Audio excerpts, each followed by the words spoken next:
The sizzle of steaks on the grill couldn't drown out my daughter-in-law's voice as it cut through the warm afternoon air. "We need our own space now, Margaret. You should move out." Sophia said it casually, wine glass in hand, loud enough for neighbors and relatives scattered across the yard to hear clearly. At 57, after 12 years of holding this family together since David passed, those words hit harder than I expected. The laughter around us faltered. My grandchildren. Emma and Lucas paused their game and looked up with innocent confusion. Ryan, my son, suddenly became very interested in the label on his beer bottle. The humid July air carried the rich smell of grilled meat, fresh-cut grass, and distant charcoal smoke.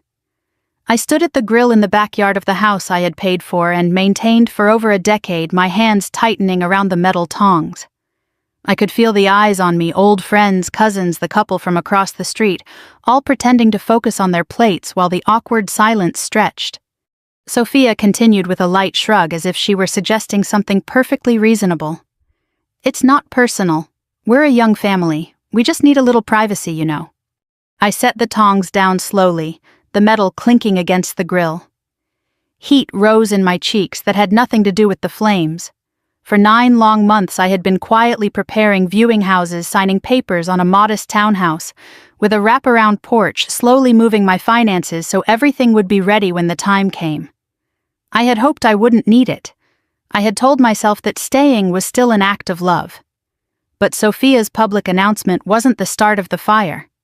It was simply the moment I stopped pretending the embers weren't already burning. I forced a small, steady nod. "We'll talk about this later." My voice sounded calmer than I felt. The rest of the afternoon became a blur of forced smiles, refilling drinks, and polite small talk. I flipped burgers, laughed at jokes I barely heard, and tried to ignore the gentle, pitying pats on my shoulder from departing guests. By evening, when the paper plates were cleared and the yard lights flickered on, the house felt heavier. After Ryan and Sophia took the children upstairs and the last car had driven away, I sat alone on the back porch. The wooden swing creaked softly beneath me. Fireflies blinked in the dark corners of the yard near the swing set I had paid for, and assembled myself. The faint scent of charcoal and Sophia's spilled wine still lingered on the picnic table.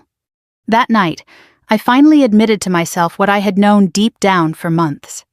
The townhouse papers were already signed. The moving truck was booked. I had been preparing in silence not because I wanted to leave my family, but because I could see where things were heading.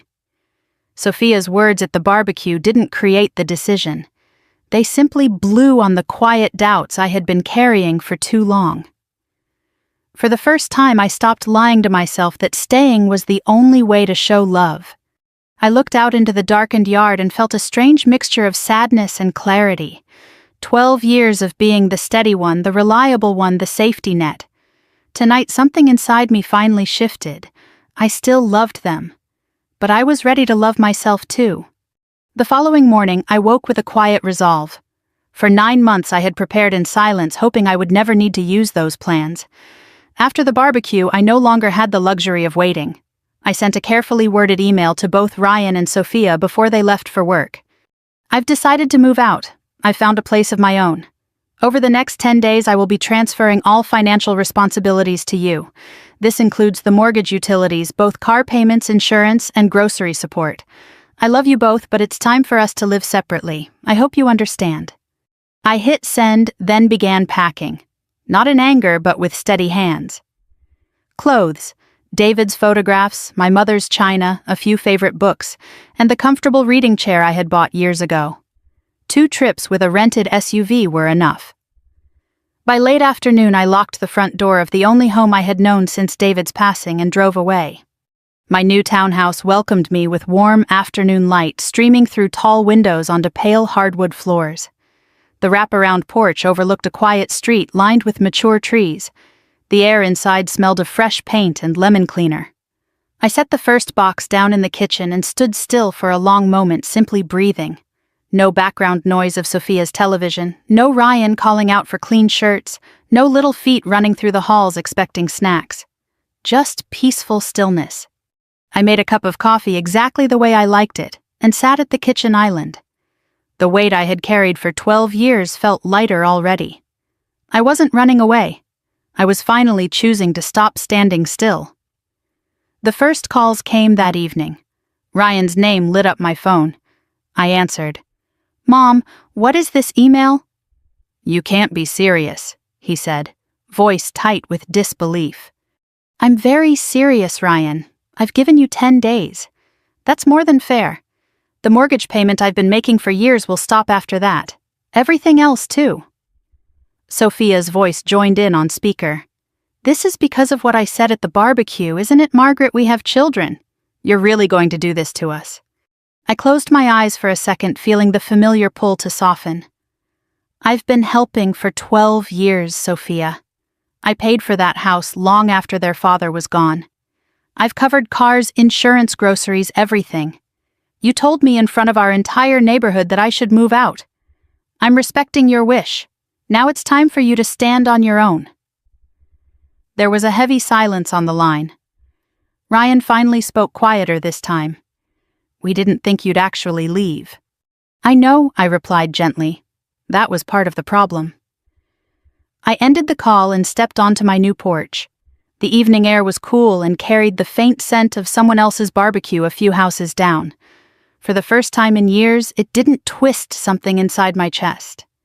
I sat in the wooden swing and let it rock slowly, listening to the distant sound of children playing. The next few days passed in a strange mix of peace and preparation. I finished small touches in the house, started a tiny herb garden on the back steps, and drank my coffee each morning without rushing.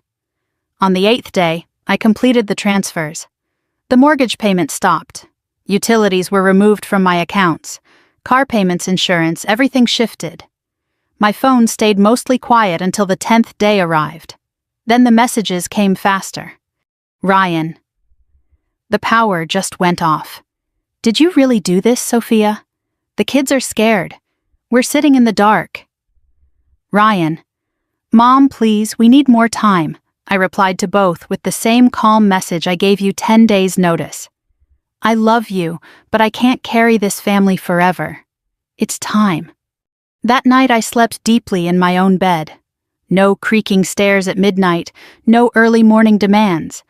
Just the soft rustle of leaves against the window and the quiet knowledge that I had finally drawn a line, not out of anger, but out of necessity. The next morning brought sunlight through my windows, and coffee made exactly how I liked it. I stood on the porch with the warm mug in my hands and felt something I hadn't felt in a very long time, free. I knew this was only the beginning. They would come, they would push back. But for the first time in over a decade, I wasn't afraid of what tomorrow would ask of me. 3 days after the final transfers, they showed up at my new townhouse. I watched them through the Ring camera, Ryan looking exhausted, Sophia with tight lips, and Emma and Lucas in the back seat peering out with wide eyes. My chest tightened at the sight of the children. I opened the door but stayed on the threshold, not inviting them inside. "Mom, this has gone too far," Ryan said, his voice strained. "The power's been off since yesterday. The fridge is warm. The bank called about the mortgage. We're barely keeping it together." Sophia stood beside him, arms crossed. "We have 2 small kids, Margaret. They're scared. They keep asking why it's so dark at home." I looked at my grandchildren. Emma gave me a small wave, and Lucas held up a toy truck like an offering. The sight of them pulled at something deep inside me. I knelt briefly so I was eye level with them. "Grandma's here," I said softly, touching their cheeks. "I love you both very much. This isn't about you, okay?" They nodded, though they clearly didn't understand. I stood back up, facing their parents. "I gave you 10 days, I said evenly. "That was more notice than I ever received when you told me to move out in front of the whole neighborhood." Ryan ran a hand through his hair. "We didn't think you were actually going to cut everything off. We're family, Mom." "Family?" I repeated quietly. The word tasted heavy. "I've supported this family financially for 12 years since your father died. I paid the mortgage, both cars, health insurance, groceries, utilities, everything while you two worked and tried to find your footing. I never set a deadline. I never asked for rent. But being family doesn't mean I have to give up my own life forever." Sophia's eyes flashed with frustration. "This is because of what I said at the barbecue, right? I was stressed. I shouldn't have said it like that, but you're really punishing all of us now. I met her gaze calmly. This isn't punishment, Sophia. This is me finally stepping back. You wanted your own space, I'm giving it to you. The air between us felt thick. A light breeze carried the scent of my neighbor's blooming roses across the porch. Emma tugged at her mother's shirt, sensing the tension. I reached out and hugged both children again, holding them a little longer than usual. Their small arms around my neck made my decision feel both right and incredibly painful. After they climbed back into the car, Ryan lingered for a moment. We're really struggling, Mom, I know I said. But you're adults. It's time. That evening after they left, I sat at my kitchen table with a cup of tea. Something had been bothering me for months, small unexplained charges on old statements I had brushed off as forgetfulness, or online shopping I couldn't remember. With everything now quiet, I finally opened the credit card accounts I had avoided looking at too closely. What I found made my stomach drop. 2 cards I had never applied for opened in my name over the past 2 years, nearly $18,000 in debt. The billing address was still the old house. The signatures, though careful, carried Sophia's familiar style. My purse had gone missing for a weekend last year only to reappear. I had convinced myself it was nothing. I printed every statement and placed them into a plain folder. My hands were steady, but my heart felt heavy. Later that night I called my sister Linda. She listened quietly and gave me the name of a calm, practical lawyer. The next morning Ryan called again. This time I answered. Mom, we need help. Just for this month, he pleaded. I took a slow breath. Ryan, I know about the credit cards. The ones opened in my name. There was a long silence. I could hear Sophia in the background. I didn't want to believe it. I continued, my voice quiet but firm. But I saw the statements. Nearly $18,000. That's not just stress, Sophia. That's crossing a line.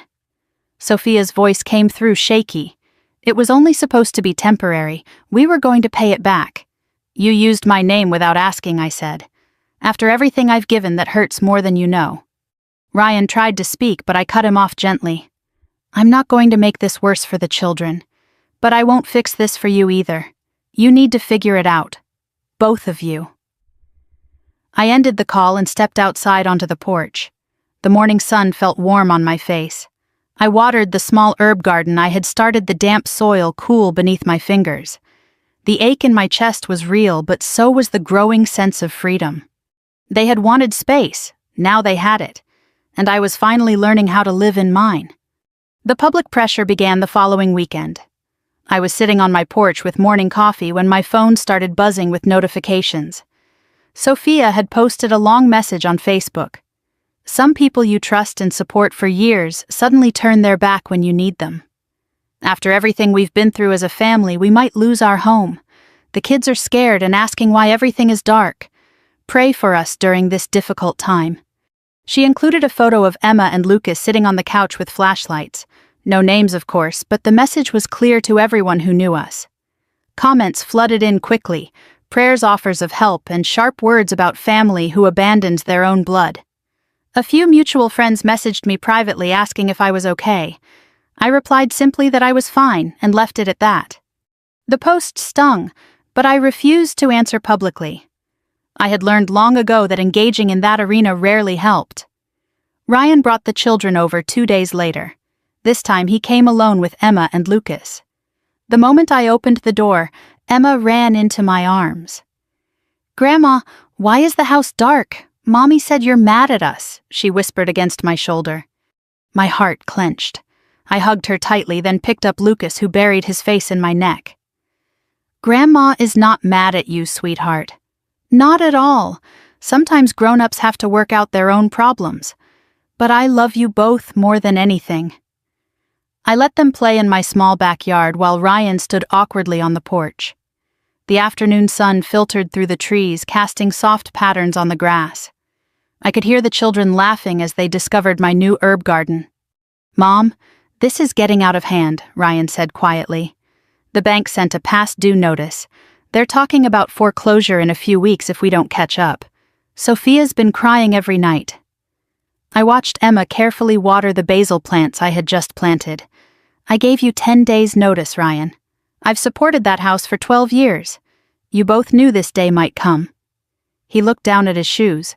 We thought you'd always be there to help, like you always were. That was the problem, I replied gently. I was always there, even when I shouldn't have been.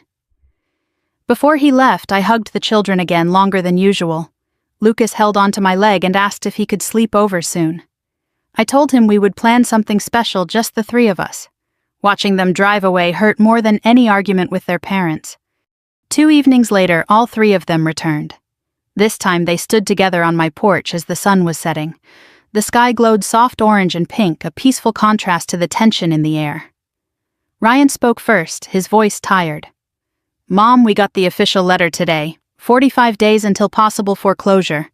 The kids are asking if we're going to have to move. Sophia's eyes were red. I know I messed up at the barbecue. I was wrong to say it that way. But please, don't let the children suffer because of our mistakes.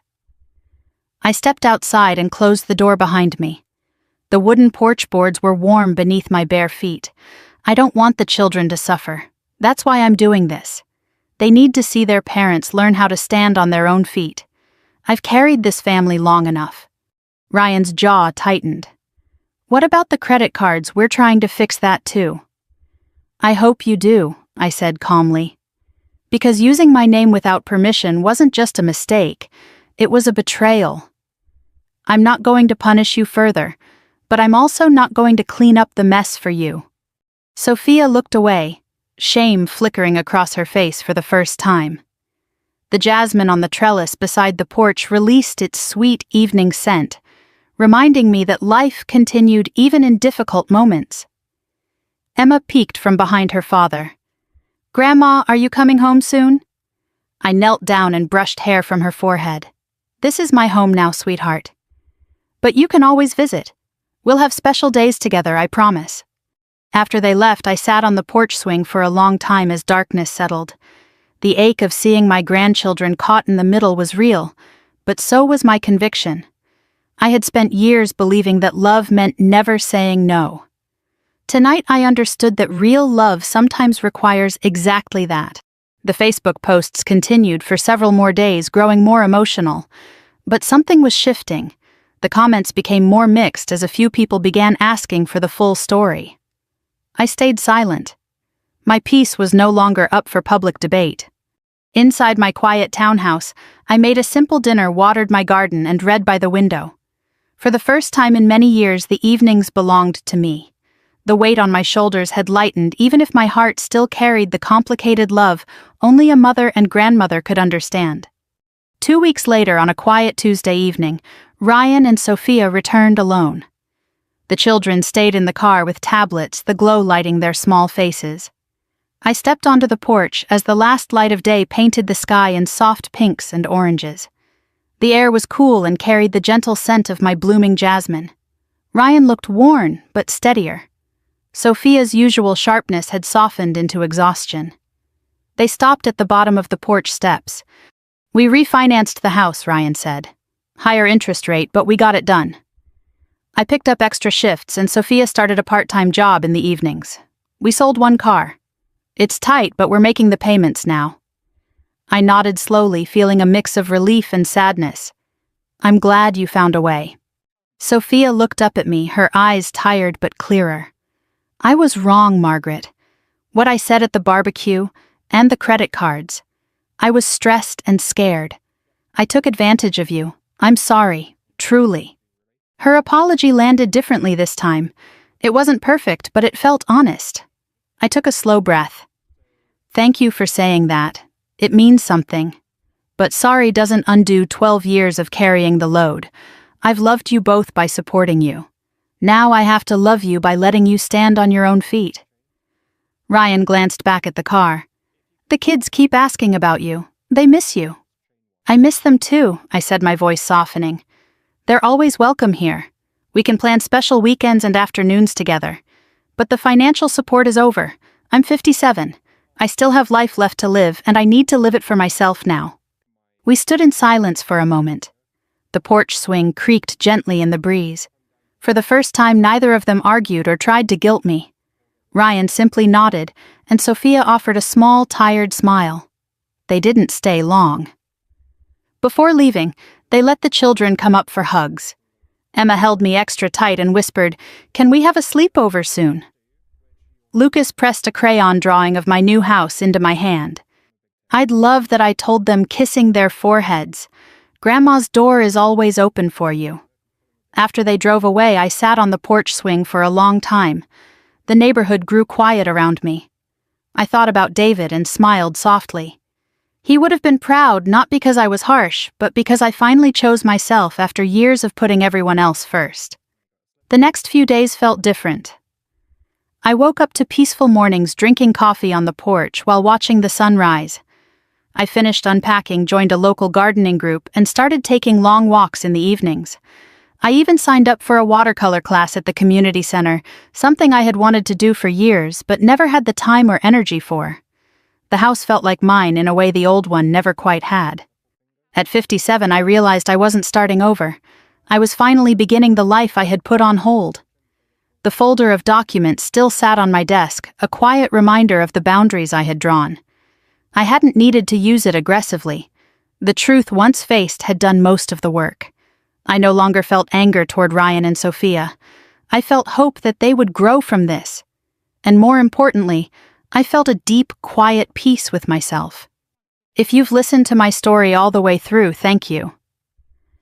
These past few months have taught me that it's never too late to choose your own peace, even when it's difficult. Love and responsibility can exist together, but they should never come at the complete expense of your own life. I'd love to hear from you. Have you ever had to set firm boundaries with adult children or family? What would you have done in my situation? Share your thoughts in the comments below. I read every single one. Let me know where you're watching from too. If this story resonated with you, please subscribe and turn on notifications. Together we can keep reminding each other that it's never too late to choose yourself.